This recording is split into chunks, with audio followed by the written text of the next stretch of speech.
أعوذ بالله من الشيطان الرجيم. بسم الله الرحمن الرحيم. بسم اللہ الرحمن الرحیم. آج ہم تجویدی یسن القرآن صفحہ 15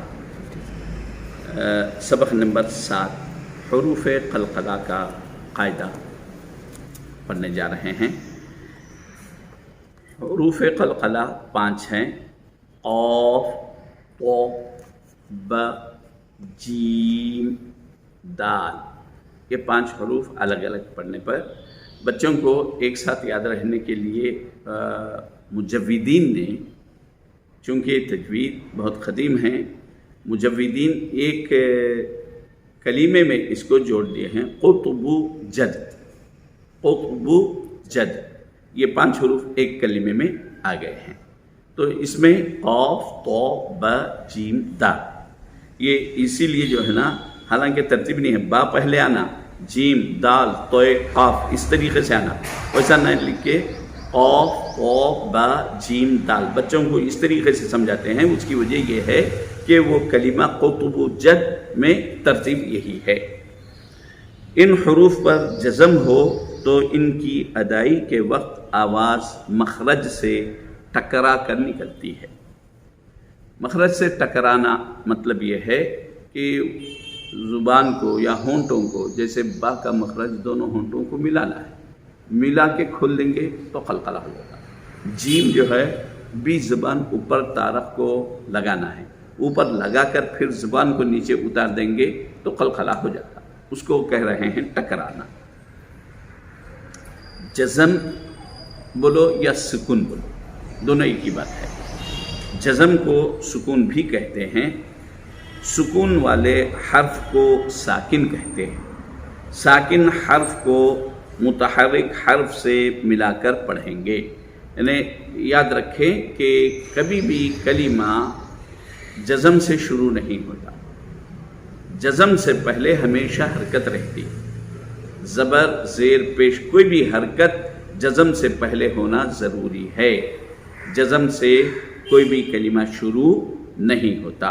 وہی بتلا رہے ہیں کہ جزم ساکن حرف کو متحرک حرف سے ملا کر پڑھیں گے. یعنی پہلے جو حرکت والا حرف رہتا وہ حرف کو جزم سے ملائیں گے.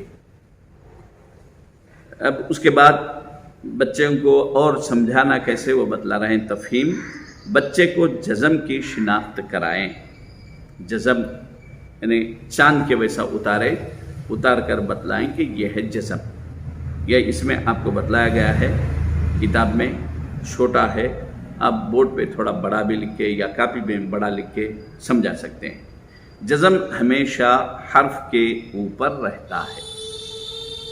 جیسے آپ کو حرکتوں میں بتلائے تھے، زیر حرف کے نیچے آیا تھا، تو اب حرف کے نیچے نہیں آئے گا. جیسے نقطے بتلائے تھے، حرف کے نیچے بھی نقطے ہیں، اوپر بھی ہیں، لیکن سکون جزم ہمیشہ حرف کے اوپر رہے گا. استاذ بچے کو سمجھائے کہ جس حرف پر جزم ہو اس کو پہلے کی حرکت والے حرف سے ملا کر پڑھیں گے. یعنی اب سمجھا دینا ہے کہ جزم سیکنڈ والا حرف ہے، اس سے پہلے جو حرکت ہے.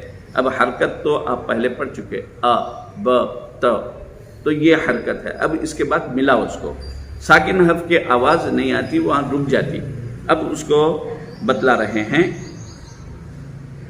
ا، الف زبر ا، اس کے بعد الف سے بے کو ملانا ہے. بے کو جزم ہے، تو ابھی اوپر سمجھا دیے بچے کو کہ جزم والے حرف سے پہلے جو حرکت رہتی وہ حرکت سے اس کو ملانا. تو اب جزم کو با نہیں بولیں گے. جزم کا چونکہ تلفظ الگ سے نہیں آتا تو ہمیشہ اس سے پہلے والے حرف سے ملا کر بولتے ہیں. تو اب یہ حرف سے ملا کر ہی بے کو بولیں گے. الف ب فتحہ اب، یا الف بے زبر اب، ہجے اس طریقے سے کریں گے. ورنہ جزم آیا تو بے کو اس طریقے سے ملا بول کے بولیے، اور 1-2 حروف میں ہجے کر کے بھی آپ بتلا دیجیے. اب یہاں پر قلقلہ بتلا رہے ہیں تو بچے کو بولیے ہونٹوں کو ملا کے کھول دینا. اب